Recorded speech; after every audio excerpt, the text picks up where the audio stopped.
আসসালামু আলাইকুম, সবাইকে আবারও স্বাগতম হোম ব্লগ কুকিং চ্যানেলে। আপনারা সবাই কেমন আছেন? আশা করি আল্লাহর রহমতে অনেক অনেক ভালো আছেন। আজকে আপনাদের জন্য নিয়ে আসলাম একেবারে ভিন্ন স্বাদের এক রেসিপি। বেলের শরবত তো অনেক খেয়েছেন, কখনো কি বেলের জেলি পুডিং খেয়েছেন? মনে হয় খান না, তাহলে আর দেরি না করে এক্ষুনি আমার রেসিপিটা দেখে ঝটফট বানিয়ে চটফট খেয়ে ফেলেন বেলের জেলি পুডিং।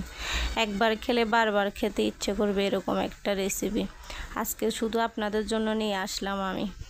শরবত তো অনেক খেয়েছেন, এবার একটু ভিন্ন স্বাদে পুডিং বানিয়ে খেয়ে দেখুন। আশা করি ভিডিওটা আপনাদের ভালো লাগবে।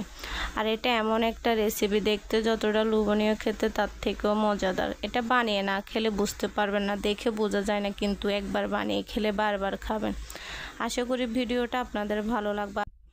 আর কথা না বাড়িয়ে চলে যাচ্ছি মূল ভিডিওতে। আর এই পুডিংয়ের জন্য আমি নিয়ে নিয়েছি দেখুন বড় সাইজের একটা বেল।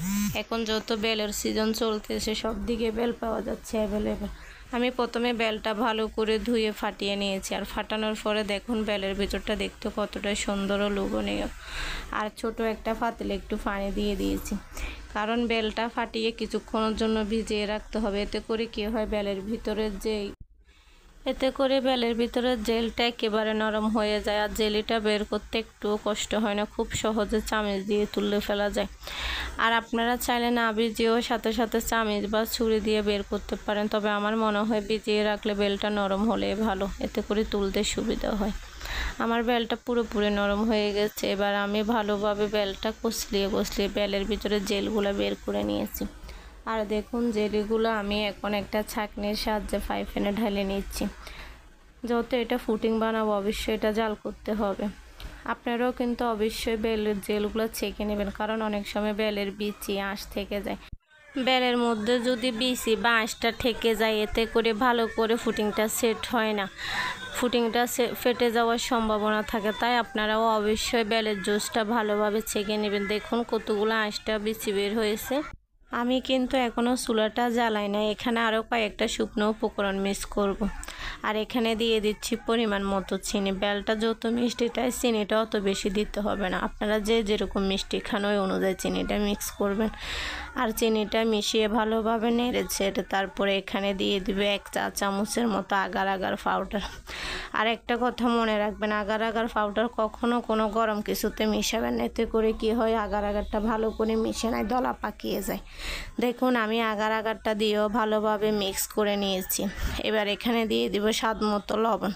লবণটা অপশনাল, আপনারা চাইলে দিতে পারেন, না চাইলে নাও দিতে পারেন, তবে লবণটা দিলে মনে হয় টেস্টটা একটু ভালো আসে, তাই আমি সব কিছুতে হালকা পরিমাণে লবণ দেওয়ার চেষ্টা করি। আমি ভালোভাবে নেড়ে চেড়ে শুকনো উপকরণগুলো মিশিয়ে নিয়েছি। এবার চুলাটা জ্বালিয়ে দিব। এবার কিছুক্ষণের জন্য ভালোভাবে নেড়ে চেড়ে অপেক্ষা করব বলক আসার জন্য। দেখুন অলরেডি বলক আসতে শুরু করে দিয়েছে। যত এখানে আগার আগার দেওয়ার আছে, বেশি জাল করার প্রয়োজন নয়। 2 থেকে 3টা বলক আসলে আমি চুলাটা অফ করে দিব। দেখুন আমার জাল হয়ে গেছে, এবার চুলাটা অফ করে দিচ্ছি।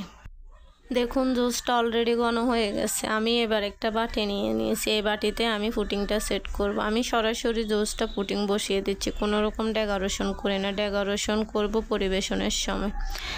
কিছুক্ষণ অপেক্ষা করতেছি, ঠান্ডা হয়ে গেলে পুডিংটা জমাট বেঁধে যাবে। আর আমি এখানে কোনো কালার ইউজ করি না, বেলটা জাল করার পরে যে কালারটা আসছে ন্যাচারাল, ওই কালারটা দিয়ে পুডিং সেট করছি। আপনারা চাইলে এখানে অন্য কোনো ফুড কালারও ইউজ করতে পারেন। আর আমি কোনো ফ্লেভারও দিই না, বেলার ফ্লেভারটাই আমার কাছে সব থেকে বেস্ট মনে হয়েছে। আপনারা চাইলে যে কোনো ফ্লেভার ইউজ করতে পারেন, তবে আমার মনে হয় বেলের ফ্লেভারটাই যথেষ্ট। যত এটা বেলের পুডিং বলে কথা, তারপরে আপনারা চাইলে অন্য ফ্লেভারও ইউজ করতে পারেন। দেখুন আমার পুডিংটা পুরোপুরি জমে গিয়েছে। আর আমি একটা প্লেটে পুডিংটা ঢেলে নিয়েছি। এবার পুডিং ডেকোরেশনের পালা। দেখুন আমি এখানে নিয়ে নিয়েছি কয়েকটা কিশমিশ, কয়েকটা কাজু বাদাম, কয়েকটা পেস্তা বাদাম, কিছুটা নারকেল, আর কিছু নিয়ে নিয়েছি কুমড়ার বীজ। আপনারা অন্য যে কোনো চিপ দিয়ে এটা ডেকোরেশন করতে পারেন। আশা করি ভিডিওটা আপনাদের ভালো লাগবে। শরবতটা অনেক খেয়েছেন, এবার একবার পুডিং বানিয়ে খেয়ে দেখুন। একবার খেলে বারবার খেতে মন চাইবে, আমি আপনাদেরকে গ্যারান্টি দিয়ে বলতে পারি। আমি এই পুডিংটা আগে অনেকবার খেয়েছি, তাই ভাবলাম আজকে আপনাদের সাথে শেয়ার করি, যদি আপনাদের ভালো লাগে। আর ভিডিওটা কেমন হলো কমেন্ট করে জানাবেন। ভিডিওটা ভালো লাগলে চ্যানেলটা সাবস্ক্রাইব করে পাশে থাকা বেল আইকনটি বাজিয়ে দেন, যেন আমাদের পরবর্তী নতুন ভিডিওগুলো সবার আগে আপনাদের দরজায় করা নাড়ে। আমি তো বলবো এই রমজানে যা গরম পড়ছে একবার হলেও এই পুডিংটা বাসায় বানিয়ে খাবেন। আর আশা করি একবার খেলে বারবার খাবেন, কারণ এটা এমন একটা পুডিং একবার খেলে বারবার খেতে ইচ্ছে করে, মনে হয় মুখে লাগিয়ে থাকে। আর এটা দেখতে যতটা সুন্দর, খেতে তার থেকে অনেক মজাদার ও স্বাস্থ্যকর। একবার খেলে বুঝবেন আমি সত্যি কথা বলছি, একটাও মিথ্যা বলি নাই। আর আমাদের এই ভিডিওটা যদি ভালো লাগে একটা লাইক কমেন্ট শেয়ার করতে ভুলবেন না কিন্তু।